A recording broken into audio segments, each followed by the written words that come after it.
Hi, guys, my name is Ariba. Welcome back to my YouTube channel Ariba News HD. I hope you are doing well. Before watch this video, please subscribe to my YouTube channel and press bell icon for latest video. So, let's start the video. Opinion. How Louis Rees-Zammit's NFL switch reflects on the state of rugby. Warren Gatland's Wales squad announcement for the Six Nations was overshadowed on Tuesday by star winger Louis Rees-Zammit's career switch. The rapid 22-year-old announced that he has put his rugby career on hold to chase his dream of playing in the NFL, a move which has polarized the rugby public. Regardless of whether you think that he is making the correct career move or not, one thing this writer is certainly of is that his decision is not a bad reflection on the state of rugby in the slightest.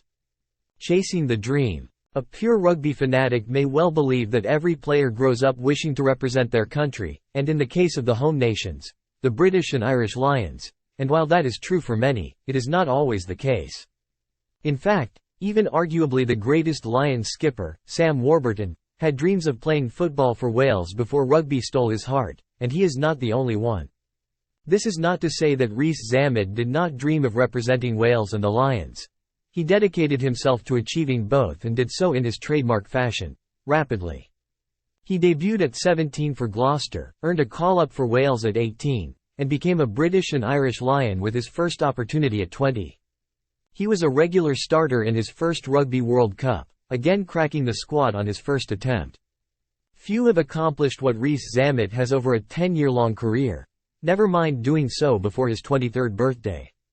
Having reached the pinnacle of international rugby for a Northern Hemisphere player, the speedster is now switching his focus to chase another dream of playing in the NFL. It's not just the lure of the flashing lights, big US cities, huge salary, celebrity status and the chance of meeting Taylor Swift that has lured the Welshman to American football, as he revealed in an interview with the Rugby Journal. "My dad played American football in the UK, he never played rugby," he said. "He's like 6 feet tall, but he's not big. He was rapid, though. When I was 16, he would beat me in races." Reflection on rugby. However, despite Rees-Zammit clearly emphasizing his desire to chase his NFL dream and that he hasn't retired from rugby, some believe this still reflects poorly on the state of rugby. Blimey. Have to wonder if this is a reflection on rugby. If the sport can't keep a talent like LRZ, then it's got a big problem, BBC broadcaster Sonia McLaughlin wrote on X in reaction to his announcement. Ex-England and Lions number 8 Lawrence Dallaglio added his 2 cents, stating, "Some may see this as a strange choice, but it says a lot about the pathways in rugby that players are looking elsewhere. At 22, good luck to him. Take a sabbatical and if it doesn't work out, come back. If I was playing now I would consider 12 months in Japan post-RWC to freshen up." But in this writer's opinion, the pair couldn't be more wrong. People can be fans of more than one sport, and in Rees-Zammit's, that is entirely true, with his well-documented love for Manchester United and Cristiano Ronaldo also plainly obvious. Just look at his try celebration against Portugal at the World Cup. He was also presented with a life-changing, career-defining decision on the Sunday before the Six Nations squad announcement, which he had to make at the drop of a hat, and fair play to him. He is tackling the more daunting task. Professional athletes are renowned for searching for opportunities to push their bodies to the limit and test their skills and abilities, and taking on the NFL is just that for Rees-Zammit. In the statement announcing his decision, he described the offer as a once-in-a-lifetime opportunity, and that is certainly accurate in his case, but for many British kids, the chance to even try to play in the NFL will never come.